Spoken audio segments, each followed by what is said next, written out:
Hi Broken Arrow, I'm Rocky Henkel, Street and Stormwater Director for the City of Broken Arrow. This week I gave an update to the City Council on the city's annual street maintenance program. The annual street maintenance program is funded through the street sales tax, which was approved by voters and became effective January 1st, 2017. Fiscal year 2021 will be the fourth full year for the program that provides critical infrastructure maintenance for our residents. Did you know the city is responsible for maintenance of approximately 1,250 lane miles of road?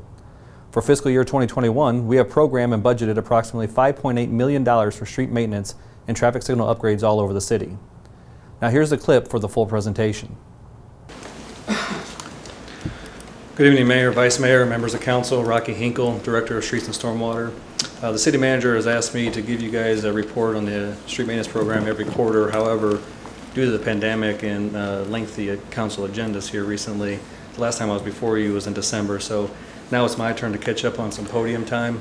So I will give you a quick synopsis of fiscal year 2020 before we dive into fiscal year 2021. Rest assured, you will not confuse me with Norm Stevens or Larry Curtis.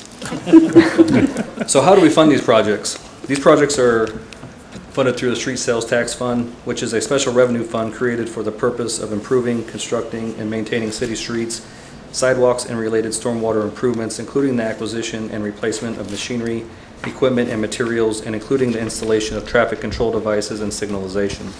The funding for this fund came from a 0.25% tax that was effective January 1st, 2017. This fund generates approximately $3.5 million a year. All right, next I want to talk about how we identify projects for this program.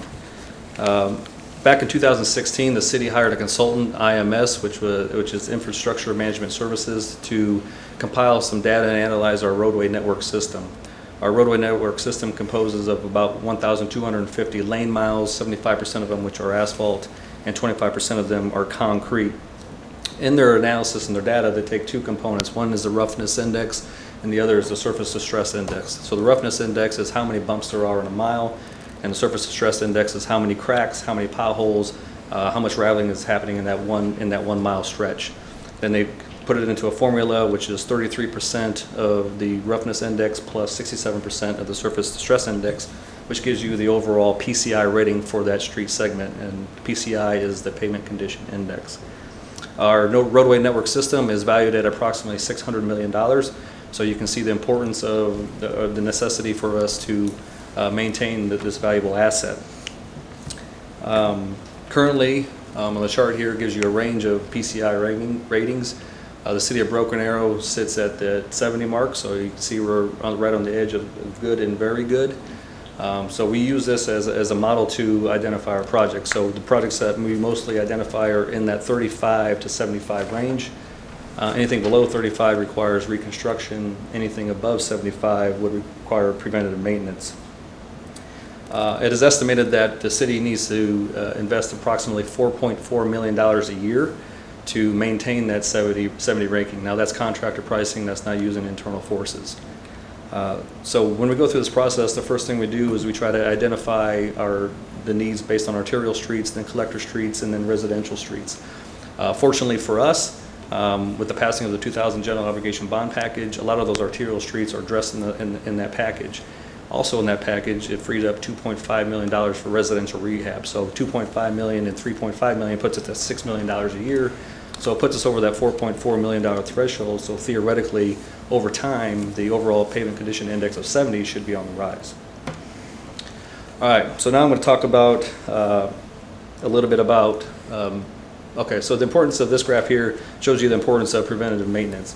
So we want to get the best bang for our buck. So as we come down that curve, the more likely is we're going to have to pump more money into our infrastructure to reconstruct it. So we need to do things like crack sealing, or a product that's called HA5, which is a high density mineral bond, which helps rejuvenate the oils in the asphalt, steals all the sand in the gravel in the asphalt, extending the life cycle. So the purpose is we want to extend the life cycle before we get to the point where we have to rehab, do a full mill and overlay or a reconstruction project.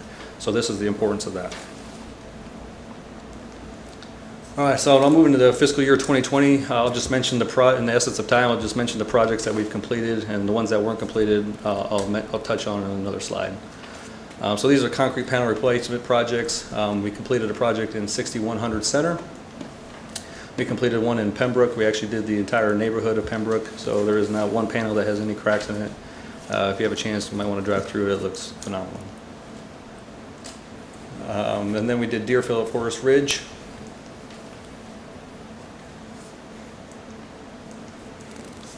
And Windsor Estates. And Valley Ridge, Rosser, and East Reno Street was not a panel replacement project. This, if you remember, this is the road that we constructed, full construction with curb gutter, asphalt, storm sewer pipe, sidewalks from Lynn Lane to 10th Street, right there in front of the New Chase Bank. So here's some before pictures of Valley Ridge. You can see there on the left all the cracking and the potholes that existed. On the right, you can see the work that our crews did to remedy the situation. Here's some more in a different area in Valley Ridge. And then here's some of the Pembroke neighborhood. Those on the right aren't very good pictures, but on the left you can see the cracking and the need for maintenance in that area. And it's just a map showing the projects that were identified in fiscal year 2020. All right, moving on to resurfacing projects. We completed projects in Covington Estates, the West Park Addition. North Pecan Place is currently under construction. We started that this week. We will be about 70% complete next week with this project. Southern Trails is complete. Windsor Estates is complete. Barry Dayton is complete. Charleston is complete. Chimney Ridge is complete. Country Club is complete. Leland is complete. Willow Springs Subdivision and Willow Springs Second Subdivision are complete. And here's a picture of before of the Charleston neighborhood. If you look closely, the pictures aren't very good, but if you look closely, you can see all the alligator cracking that exists there before our arrival. And then I got a short video here. I'll play the drone footage that will show you what it looks like after we were finished. Nice. So you can see the difference between before and after and the impact we make. Again, this is our crews doing the work here all in-house. So you can see new ADA handicap ramps, new sidewalk, or repaired sidewalk, I should say. So this kind of gives you a glimpse of that into that neighborhood. Here's the Southern Trails neighborhood, short video as well. That's TJ walking. Again, special thanks to TJ for taking the drone footage.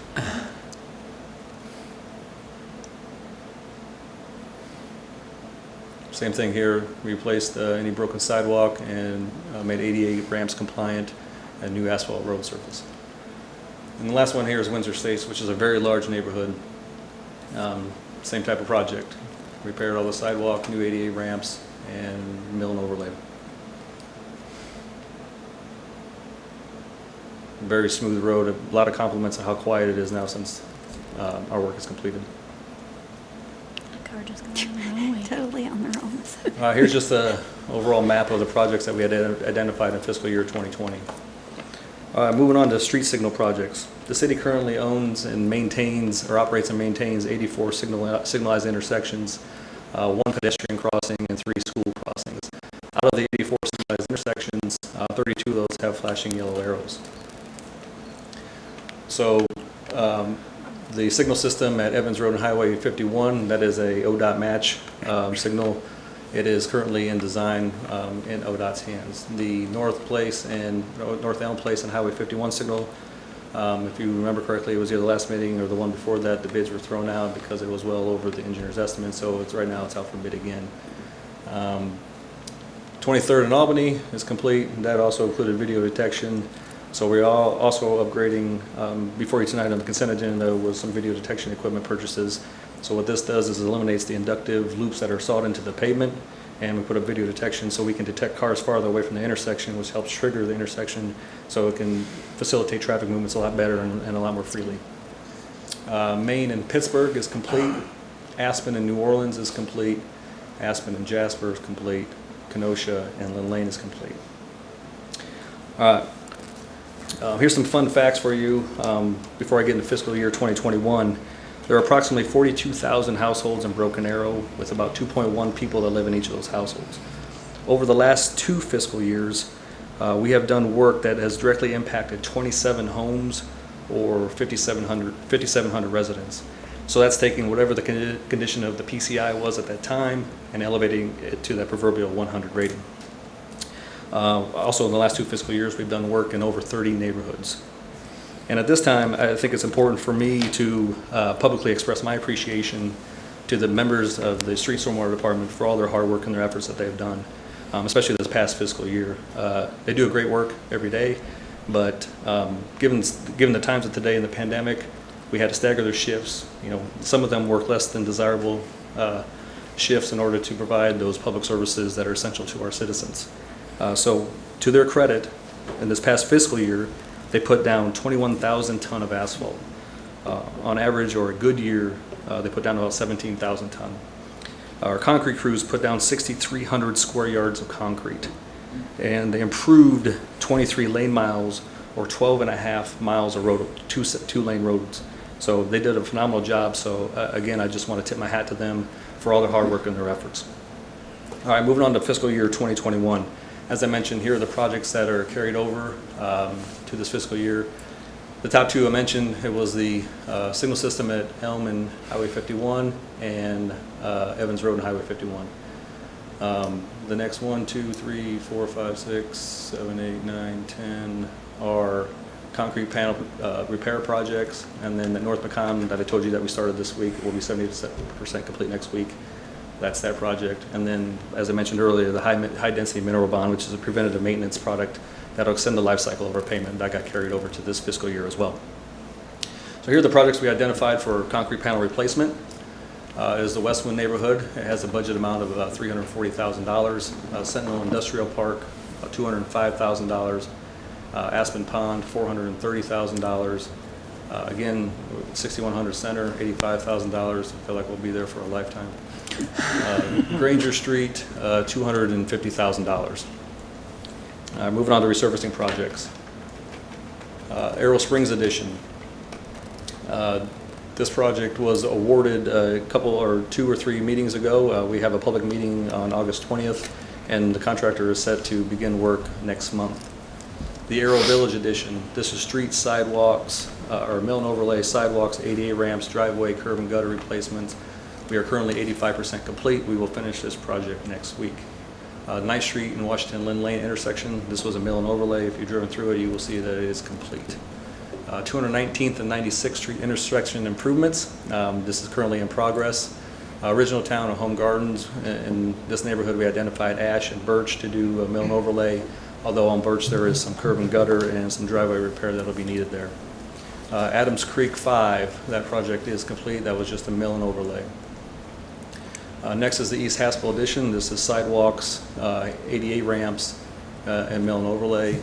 81st Street, which is a site, 81st and Wright Street, which is a site distance issue.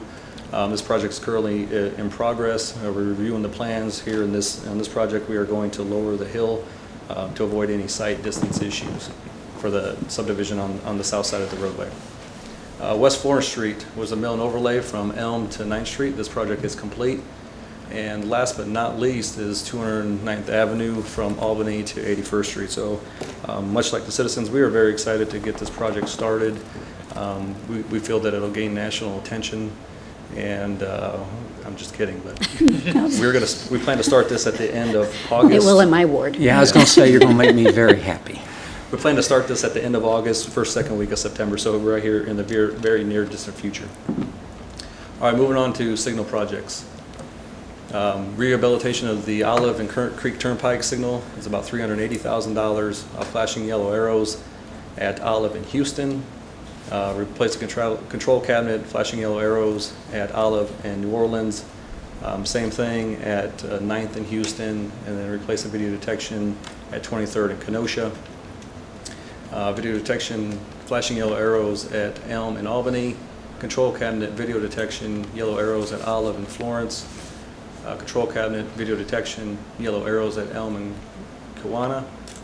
Control cabinet, video detection, and flashing yellow arrows at Elm and Tucson. And the last project that we identified is swapping out the street name signs with LED street name signs at various locations. So roughly about 27 intersections will get upgraded to those LED street name signs.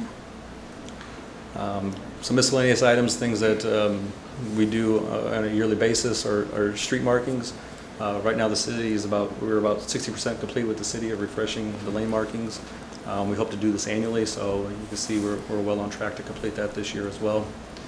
Crack sealing, this is one of those preventative maintenance measures I was telling you about earlier. This is usually performed in the wintertime as the pavement contracts and the gaps become a lot better or a lot wider, so it's easier for us to fill and then annual street maintenance, which is various locations, sidewalk maintenance, various locations, and then lastly is the high-density mineral bond, which is that preventative maintenance product that extends the life cycle of the pavement.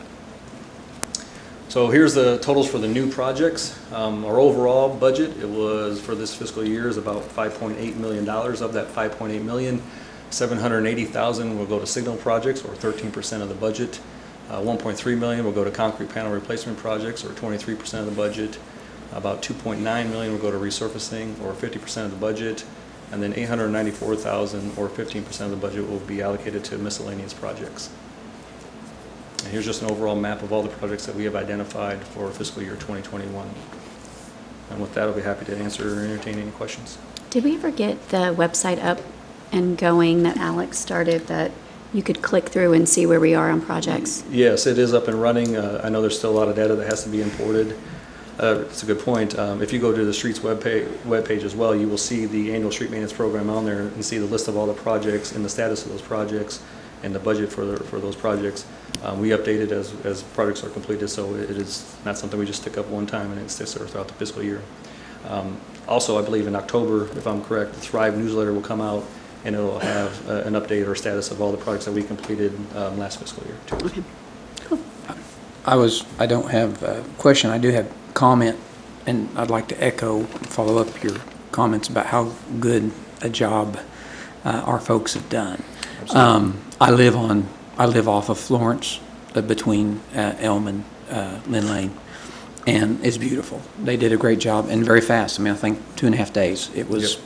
It was stripped down, relayed within 2 days. Very little inconvenience.